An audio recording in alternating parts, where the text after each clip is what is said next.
అందరికీ పేరు పేరున హృదయపూర్వక నమస్కారం. నేను మీ పెంట రాజేష్ని.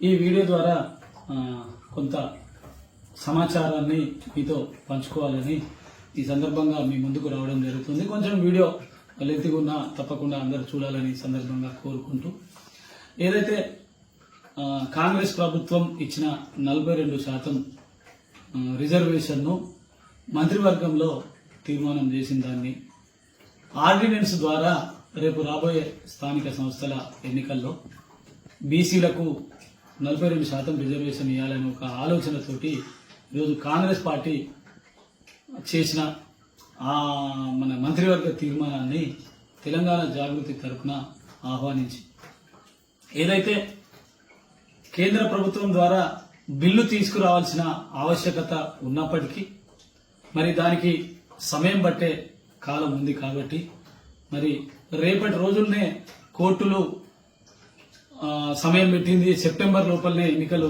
పూరించాలనే సందర్భం మన ముందున్నది కాబట్టి మరి ఏదో కాంగ్రెస్ పార్టీ ఒక ఆలోచన చేసింది. మరి కాంగ్రెస్ పార్టీని నమ్మినా నమ్మకున్నా మనకు ఒక బీసీలకు ముందున్న ఒకే ఒక అవకాశం ఈరోజు స్థానిక సంస్థల రిజర్వేషన్ కు ఆర్డినెన్సే కాబట్టి దాన్ని మన జాగృతి తరఫున స్వాగతించడం జరిగింది. మరి ఈరోజు ఈ పరిణామాల్ని మనం కూలంకషంగా ఆలోచిస్తాం. ఈరోజు తీన్మార్ మల్లన్న అనే ఒక బీసీ నాయకుడు, తోటి ఎమ్మెల్సీ, మరి ఆయన ఒక అనుచితమైన పదజాలాన్ని ఈరోజు కవితక్క మీద వాడడం జరిగింది. సరే, ఆయన ఒక ఫ్లోలో ఆ పదాలను వాడినా కూడా తిరిగి తన తప్పును తెలుసుకొని మరి నేను అలా అంటే పదాలు వాడాల్సింది కాదు అని అనుకొని వెంటనే దానికి క్షమాపణ పోతే ఈ సమస్య ఓడిసిపోవు. కానీ జాగృతికి సంబంధించిన కొంతమంది నాయకులు ఈ విషయమై మల్లన్నను ప్రశ్నించడం కోసం మరి ఆయన ఆఫీస్కు పోవడం జరిగింది. అక్కడ జరిగిన సంఘటన ఈరోజు అందరికీ తెలిసిందే. సరే, సంఘటన ఏదైనా, అక్కడ జరిగింది ఏదైనా కూడా దానికి కారణం మాత్రం పూర్తిగా మల్లన్న అని ఈ సందర్భంగా నేను తెలియజేయదలుచుకున్నాను. ఎందుకంటే ఒక బీసీ నాయకుడిగా తెలంగాణ జాగృతి కూడా గత 2 సంవత్సరాలుగా బీసీలకు సంబంధించిన అంశాన్ని ఎత్తుకొని మరి నిరవధికంగా కార్యాచరణ తీసుకొని ఈరోజు ఢిల్లీలో కూడా మరి ఏదైతే కేంద్ర ప్రభుత్వానికి కూడా తెలియజేసి బిల్లును ఆమోదించే విధంగా బీసీలకు పూర్తి స్థాయిలో న్యాయం జరిగే విధంగా తనొక ఆలోచనతోని ముందుకు పోతుంది. ఇది మల్లానికి ఎందుకు నచ్చలేదో నాకైతే అర్థమైతలేదు. ఈరోజు మల్లన్ననే కాదు, కవితక్క బీసీల తరపున ముందుకు రావడం చాలా మందికి జీర్ణించుకోవడం లేదు. ఇది నేను ఒక బీసీ నాయకునిగా, ఒక బీసీ పక్షపాతిగా, ఒక బీసీ వాదిగా, ఒక బీసీ కులంలో పుట్టిన బిడ్డగానే నేను మాట్లాడుతున్నా. ఏ పార్టీకి సంబంధించిన దాన్ని ముందేసుకొని మాట్లాడట్లేదు. నేను ఈరోజు జాగృతి తరపున మాట్లాడుతున్నా, బీసీల తరపునే మాట్లాడుతున్నా. అయితే ఈరోజు ఒక బీసీయేతర నాయకురాలు, స్వయాన ఆమె ఓసీ అయినా కూడా ఇలా బీసీల కోసం ఆమె ముందుకొచ్చి బీసీల తరఫున మాట్లాడుతుంది. ఇలా తప్పేం కనబడుతుందో మా బీసీ నాయకులకు నాకైతే అర్థమైతలేదు. ఒకవేళ బీసీల తరఫున కొట్లాడి ఆమెకు బీసీల తరఫున పేరు వస్తే, పేరు రాని ఎందుకు వద్దనాలే? మీరు కూడా కొట్లాడండి, మీకు కూడా పేరు వస్తుంది కదా. ఇందులో తప్పే ఉన్నది? ఆమెకు పేరు వస్తుందనే కదా మీకు ఇబ్బంది పడేది. ఈరోజు అన్ని పార్టీలు ఇలా బీసీలలో చిత్తశుద్ధి కలిగిన వ్యక్తులు ఇలా కవితక్క వెంబడి ఉన్నారు.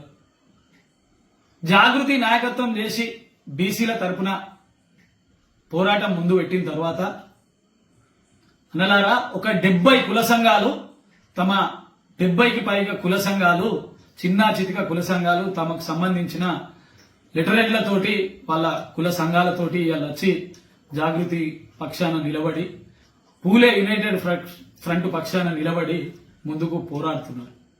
ఇది ఒక పంత, ఆమెకు ఒక ఆలోచన విధానం, బీసీల మీద ఆమెకు ఒక ఆలోచన ఉంది. ఆ ఆలోచనతోటి ఆమె ముందుకు పోతుంది. దీంట్లో బీసీ నాయకులకు వచ్చే నష్టం ఏముందో నాకేం అర్థమైతలేదు.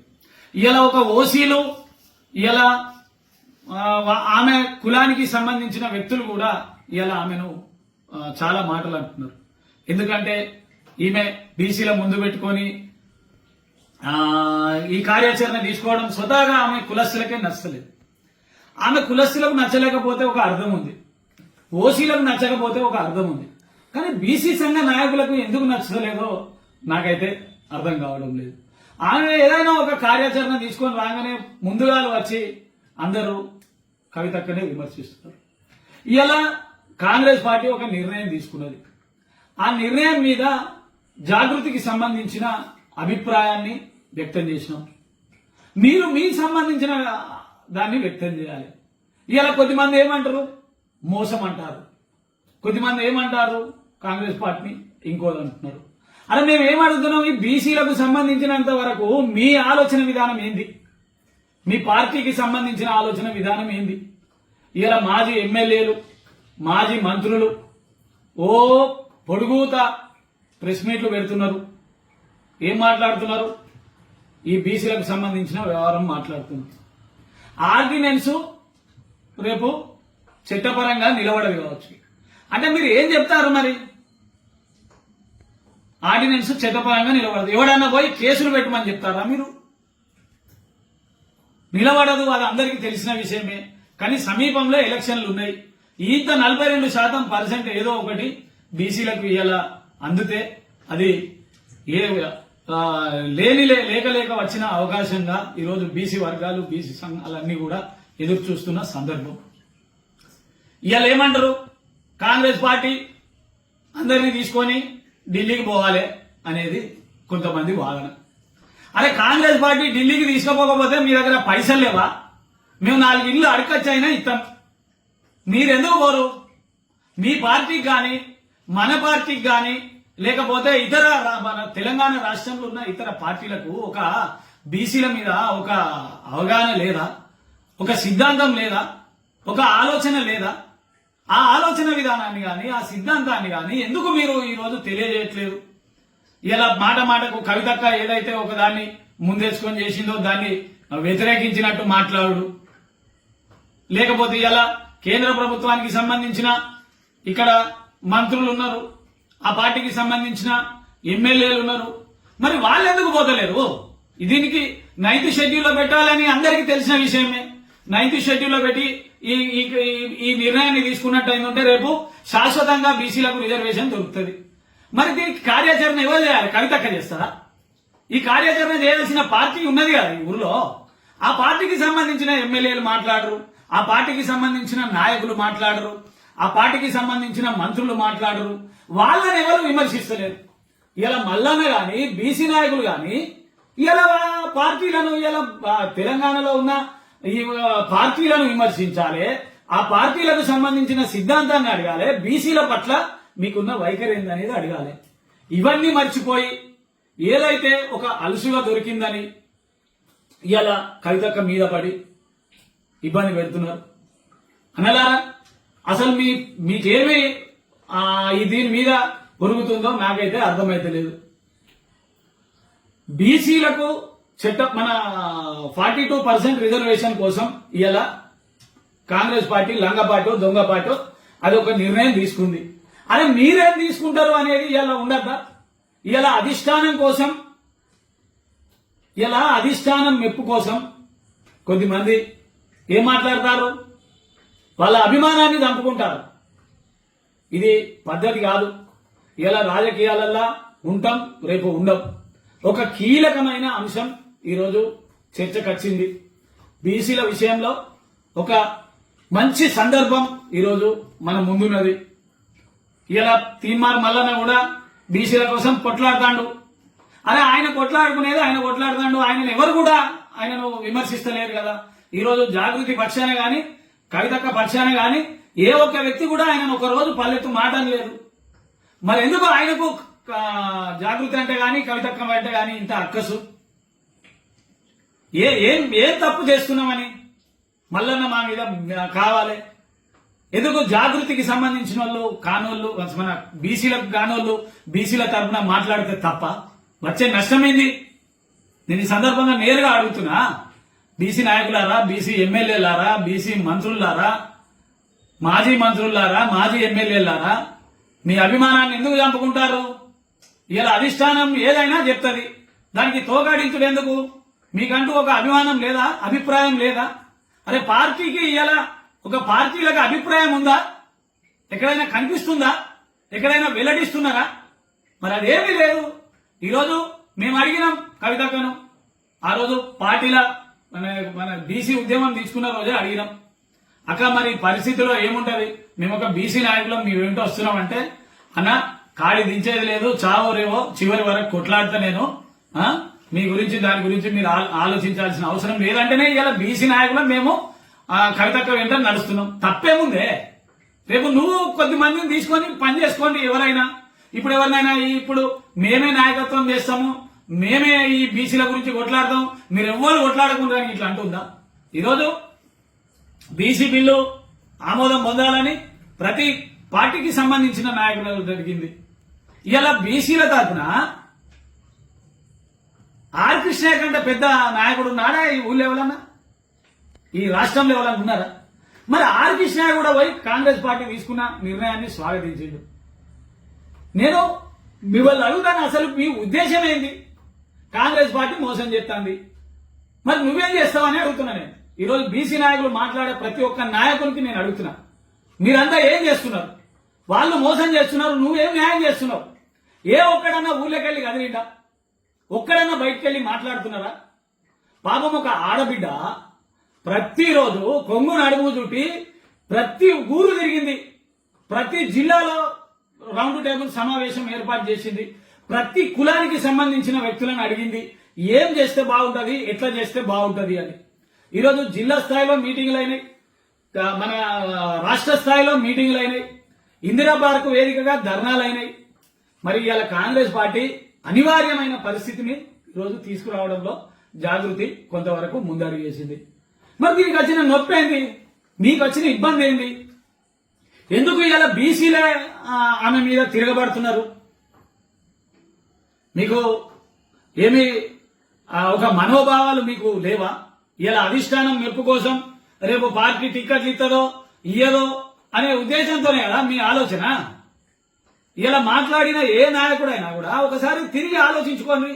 నేను ఒక సామాన్యమైన వ్యక్తిని, ఇలా ఎమ్మెల్యేలను, మంత్రులను, లేకపోతే ఇంకా పెద్ద స్థాయిలను విమర్శించే స్థాయి కాకపోవచ్చు, కానీ నేను ఒక బీసీ బిడ్డగా, ఒక బీసీ వాదిగా, ఒక రిజర్వేషన్లు కోరుకునే వ్యక్తిగా రేపు నాకు కాకపోతే నా తర్వాత వారసత్వానికైనా వస్తుంది అన్న ఒక ఉద్దేశంతో నిన్న ఈ ఆవేదనను చాలా తెలియజేసుకుని, నేను ఇప్పుడు కవితక్క తరపునే మాట్లాడట్లేదు, బీసీలకు సంబంధించిన విషయంలో కవితక్క ముందు నడుస్తుంది కాబట్టి నడుస్తున్నాం. ఇదే విధానాన్ని మా పార్టీ ఆలోచించినా కూడా దాని వెంబటే ఉంటూ, ఇప్పటి వరకు విధానం లేదు పార్టీలో, ఇప్పటి వరకు నిర్ణయం లేదు.